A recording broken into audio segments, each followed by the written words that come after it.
sort of the more visible things that you were doing, and I'll start off with the skull of Satoshi, which I found kind of interesting. 11 foot tall, skull, red eyes. It's pretty cool. I hadn't seen it in person until this week. It's pretty cool. It is pretty cool. It's also,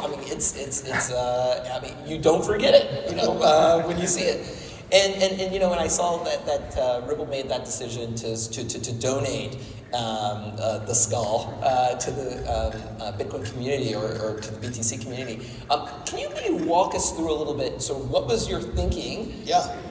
With that particular gift, and what kind of message? Were you looking to send?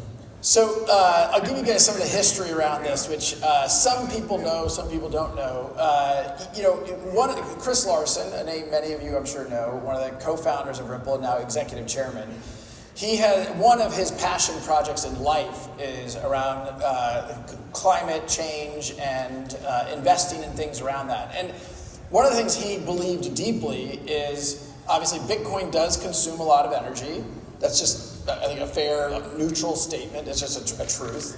And he championed, around the time that ETH was going through the transition from proof of work to proof of stake, he championed Bitcoin could do that also. And I think that's also reasonably neutral, and he personally, not Ripple, had funded some things to bring attention to change the code. That didn't happen, and that's okay. But that particular piece of art was kind of a representation of that. And I'll tell you, David Bailey, who is a well-known figure in the Bitcoin community, he and I were at the White House, 2 months ago, and he brought up to me something that I am personally very passionate about, which is the infighting in crypto, and you and I have talked about this privately. Yeah. The infighting in crypto is just bad for crypto. It's bad for Bitcoin, it's bad for XRP, it's bad. It's like I have often commented maximalism, which I think is kind of a dying breed, but it's still there. As more people come into the community, I think it's getting better. But he was talking about how do we get Bitcoin as the original blockchain, and XRP is really the first, one of the oldest chains. Why are we fighting? I want Bitcoin to succeed. I want XRP to succeed. If Bitcoin does well, that's generally good for all of crypto. And so David was talking, if we were at the White House in, I don't know which room, getting a tour, talking about some treaty that was signed at this desk, and he said, why don't we find a way to have a kind of an olive branch? And he brought up this skull of Satoshi, which they had tried to buy unsuccessfully for various reasons, and Ripple was able to buy it and donate it to them, and it's a gesture of we're all on the same team. Woo! Yeah. A, very cool. B, you are someone, again, same guy on and off camera, which really is one reason why I respect you a lot. And I do think that to the extent to which there's a little bit less infighting, you're probably going to come up with a lot better solutions, and the industry can move a lot faster. Well, one thing I'll say about that, just real quickly to interrupt, I think one of the mistakes people make inside crypto is it's not about, I don't know exactly how many people are in crypto worldwide. Let's say it's around 300 million-ish. If we want to grow the industry, it's not about the 300 million doing more. It's about getting 3 billion more people into crypto. And the infighting, honestly, it makes us all look stupid. It's I did a good look at it. It's come on, And by the way, I also, as much as I admit, I love the XRP family. I love it, love it, love it. Yeah, baby. But I will say some, even in the XRP family, it's look, the Bitcoin community is not our enemy. They really are not. If they do well, we're going to do well. We might do better. It's just it's not a zero-sum game. And I think the one thing I learned, I was in Silicon Valley for 24 years. The one thing you learn is tech is not a zero-sum game. We're going to grow the pie. And David Schwartz was up here yesterday talking about rewiring the entire banking system and what this looks like maybe in 10 years or 20 years. We underestimate how big that change is and how profound it is. And we get there by being collaborative and working together, not against each other. Sorry, I'll shut up.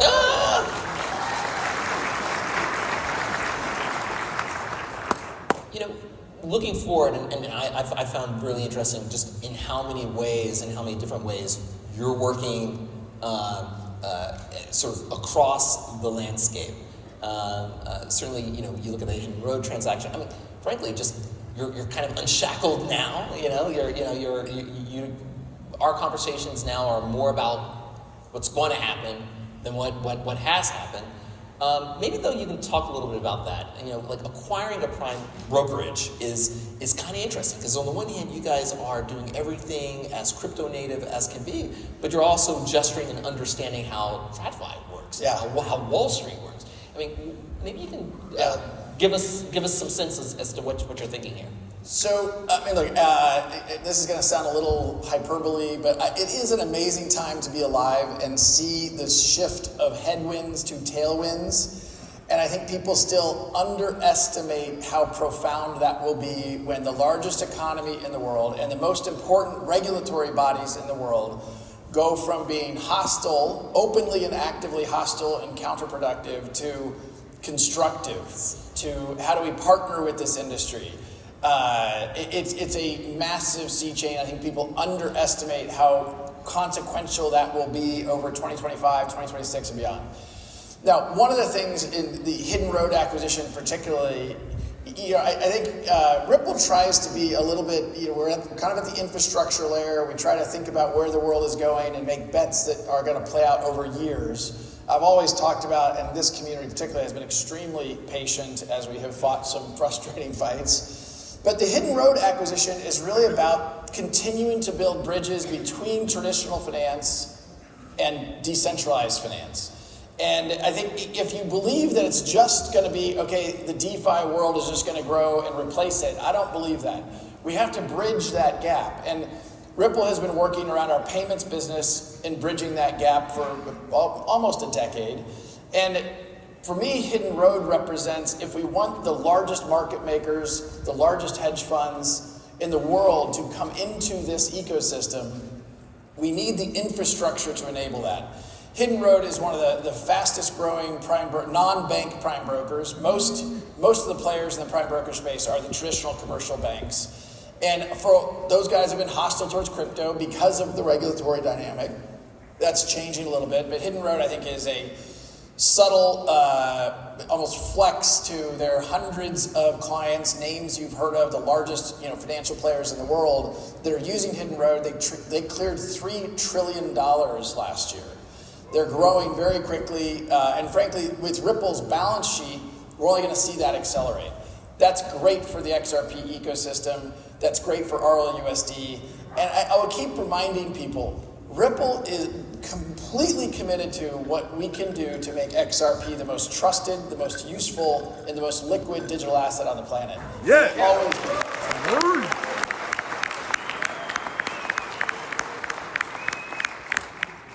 I just want to, maybe you could double click that piece because you had mentioned RLUSD and stablecoins are, I think you've noticed, a pretty big deal, and certainly Ripple's presence and entry into the market is a big deal. Just for clarity, how does that acquisition sort of fit with the stablecoin strategy? Well, there's a couple of things. I mean, one, as they are clearing, I mean, they do trillions of dollars of clearing. One is they will do some post-settlement on the XRP ledger. That's a big deal, and driving utility and driving efficiencies of that settlement, that's a big deal by itself. The second thing that is a big deal is using RLUSD as collateral. They do a lot of lending across the Hidden Road ecosystem, and again, this is big dollars. Hidden Road, after the acquisition closes, and this is probably 30, 60 days to continue to get all the regulatory approvals globally to close the transaction. But Hidden Road will accept RLUSD as good collateral on their platform. That's a big deal when you start thinking about, the traditional financial world. And a lot of what Hidden Road does isn't just crypto. And that getting RLUSD as an accepted form of collateral across their ecosystem, I think will be a very profound step. You are still getting me to want to nerd out on this because it is very interesting. And also, I partly like it because it's just a less obvious. I mean, there's a lot of talk. I mean, I've heard there's a rumor that we were trying to buy Circle. I don't know what that was about. No, but yeah, and it was subtle, but it was visible. Yes. And you know, that the choice speaks volumes, right? Yeah. Of subtle or not, and I you know, I respected it and I thought that was really interesting. You and I have had many conversations. We do so a couple times a year, including, as I said in the to Ellie just now, you were, I think, the first worldwide famous big guy to come to my conference over at DC FinTech Week over in 2019. Which is a fabulous event. Thank you so much. I appreciate it. And you know, and your presence was very important for the history of that conference, and your comments even then about understanding and operating in a regulatory environment. You just mentioned sort of obviously seeking the worldwide approvals for this acquisition, which kind of underscores the fact that you see a little bit of everything. You see what's happening here in the United States, but you're also seeing how the regulatory environment is evolving in different pockets of the world. Could you maybe give us your sense of, and it's always just a snapshot because things are always moving so quickly, but sort of where the landscape is right now, obviously where the United States is, but also, again, in the larger context of sort of global regulatory momentum. You know, first of all, I appreciate you saying this. One of the things Chris and I talked a little about backstage, one of the things that I will hopefully at some point in my life figure out, Ripple has always tried to be one of the good guys in terms of our posture towards regulatory compliance. We invest a lot in this. We have over 60 licenses from around the world. We just recently received a license in Dubai, and then the Dubai land entity is now doing titles on the XRPL. Like, we have always leaned into this, which is great. What's frustrating and confounding is, like, why did the SEC pick on us? Like, we were the good guys in this space. There are a lot of bad guys, unfortunately, FTX. You know, there were some bad things happening, they picked on us. It's one of these, like, I don't really understand why they picked on us. But Ripple has and will always lean into a compliance first. It's not just because we have to, because it's the right thing to do, but it's also our customers, our financial institutions, our customers, our banks. They will not work with us unless we are, you know, as white hat as you can get on this stuff. And now, part of your question also, and you know, I alluded to this a little bit earlier, as much as other markets like Japan or Switzerland or the UAE, Dubai, and Singapore have been pro-crypto, the most important regulatory bodies in the world are the United States. And even though some of them may disagree, it still puts a little bit of it tempers the opportunity, it tempers the growth, it tempers the optimism. That has changed. Paul Atkins of the SEC has been exceptionally constructive, and he's only been there a few weeks. You know, Hester Peirce and some of the stuff she has said publicly, it's just refreshing and I admit kind of affirming to be hearing it from stuff we've been saying for years, to hear it from within inside the building. I will admit in this private audience, not to be shared with anyone, I've been back to the SEC once in the last month after it all finished, and it was totally surreal. I mean, it was just bizarre. It was like you went from like this years ago being in the building with meetings and this hostility to a warm, friendly, you know, like. I just said that our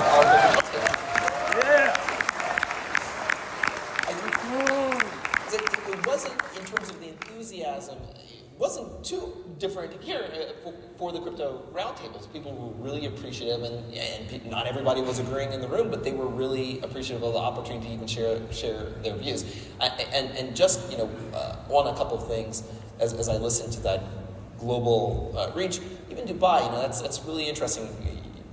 Dubai is looking to enter into the tokenization space, and in contrast to certain other places, you know, the real estate market is booming, and they want to do it through drive their tokenization market through real estate. And the fact that they're choosing to work with you in that space, like, again, it's very subtle, you know, the kinds of things that he's saying, but they have a global impact. Like, one of the things I believe in life, and I love coming to this event in part because you meet with the builders who are building cool shit. Yeah. I mean, there are amazing entrepreneurs here, some of them working on very small projects, some of them working on big projects, seeing the MoonPay guys, the Bitwise guys, like there's a lot of cool stuff going on. And that gets me very excited. But it's also, I believe in life, under promise, over deliver. You know, when I see other crypto projects making these bold, crazy statements, I'm just like, no.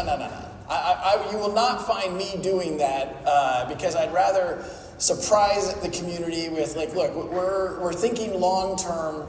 Yeah, we're probably going to make some mistakes here and there, but I think if we keep our eyes focused on the long-term horizon of where we want to be, where we think we can actually build those bridges between traditional finance and decentralized finance, we're going to surprise the world by how big a dent we can put in that universe. Yeah.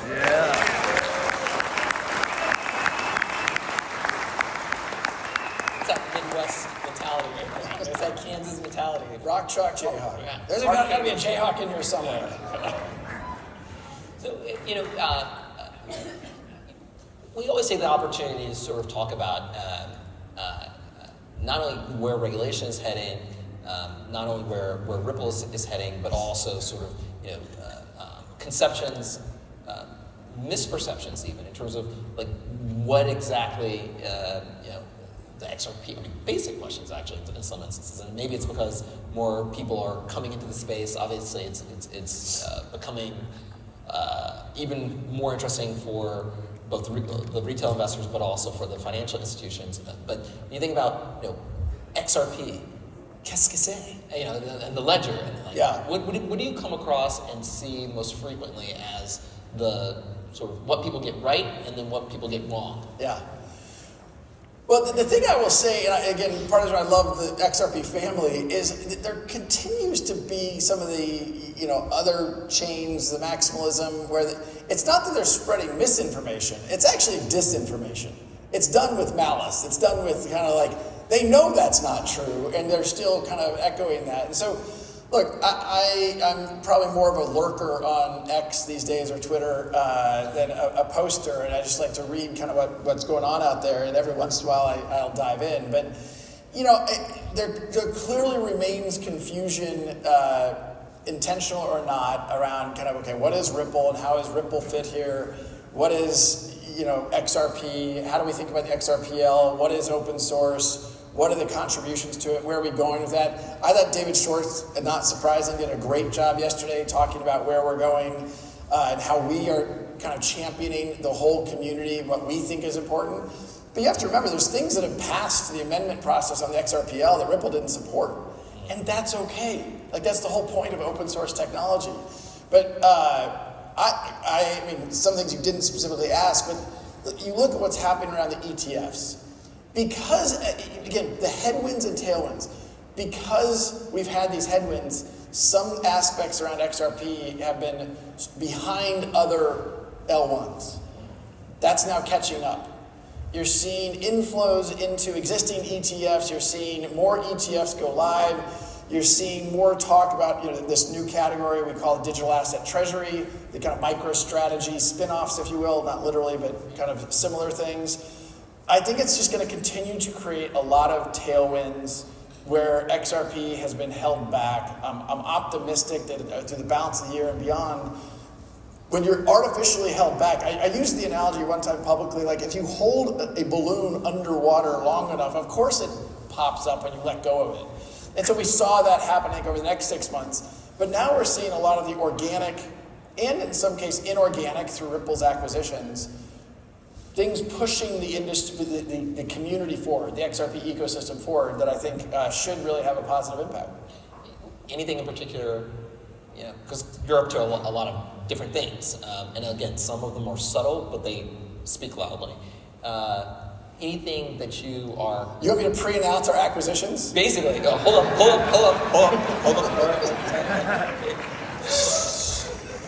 Look, I will say on the record here, there's a lot of rumors about Circle. We definitely never offered $20 billion for Circle. I'm just going to leave that there. Like, I actually, and I mean this consistent with what I said earlier, my sense is Circle's going to get public, and I hope it does well. That's good for crypto. We obviously believe in RLUSD. I think that there's a place for what's happening in RLUSD to drive activity on the XRPL. One of the things that'll be interesting to watch, people now, because of the Circle S1, people now understand how much money they give to Coinbase. Okay, so now I'm the CEO of another global exchange. Should I use the one that drives all the money and profit to my competitor? It creates a conundrum. And by the way, I'm pro USDC, so please don't tweet out that Brad's talking shit about USDC. I don't need that. I truly want everybody in crypto to do well because I think it's good for us. However, I also think strategically, RLUSD is now live on Kraken, Gemini. It's not totally surprising that these platforms are saying, well, maybe we want to have a neutral posture towards USDC, and that's good. That's not, again, an anti-USDC. It's just there'll be different strokes for different folks, and that's good. Well, when you think about these folks in this room, 3 years going, and this is a special community. What do you get the most from your interactions with this community? Well, let me, if I may, take a moment to a shout out to Bradley Kimes, wherever he is here.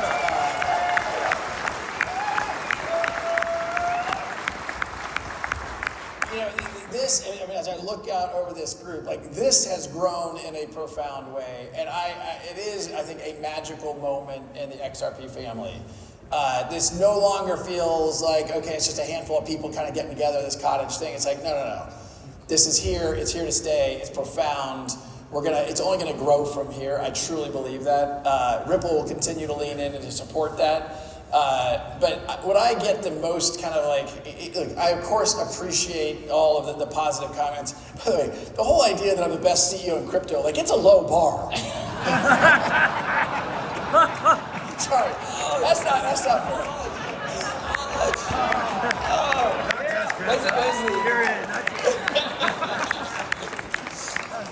Okay, I'm gonna retract that. Did not say it. Look, of course, it's nice to see people and meet people, but I'll go back to what I said earlier. It's hearing the entrepreneurial journeys that people are on in building. Look, even I went to the Bitcoin conference for a little bit as part of the School of Satoshi stuff, and hearing about some of the builds that are going on, it's just awesome. And I do think what we are building here as part of this event is analogous. And again, I want the entrepreneurs out there to feel loved and supported from me, from Team Ripple. We want more people to succeed in this ecosystem, and I think we're going to see more of that as the tailwinds grow in the XRP world. Yeah. Well, I can only say that you do leave me speechless, and I know that you leave us all speechless and inspired. So I want to thank you and Bradley Aslow for giving me the opportunity to interview you. Well, I think your I will also say I view Chris as one of the good guys in this space and has been, and I think we as a community need to continue to focus. Oh, they cut me off. The retraction didn't work. It's like, who knows what he's about to say? Somebody's hacked into the system right now. The Ripple PR team was quick, shut it off. I wasn't going to say I'm all good. Now I lost my train of thought. I think I was just saying that you're one of the good guys. I appreciate it. It's a mutual adoration up here. But I immensely appreciate all of the support. The last few years have been tough. You guys stuck with us, and it's not lost upon me how important this community is to Ripple's success, to the XRP ecosystem's success. So a genuine, heartfelt thank you to all of you also. Nice. I think we're done.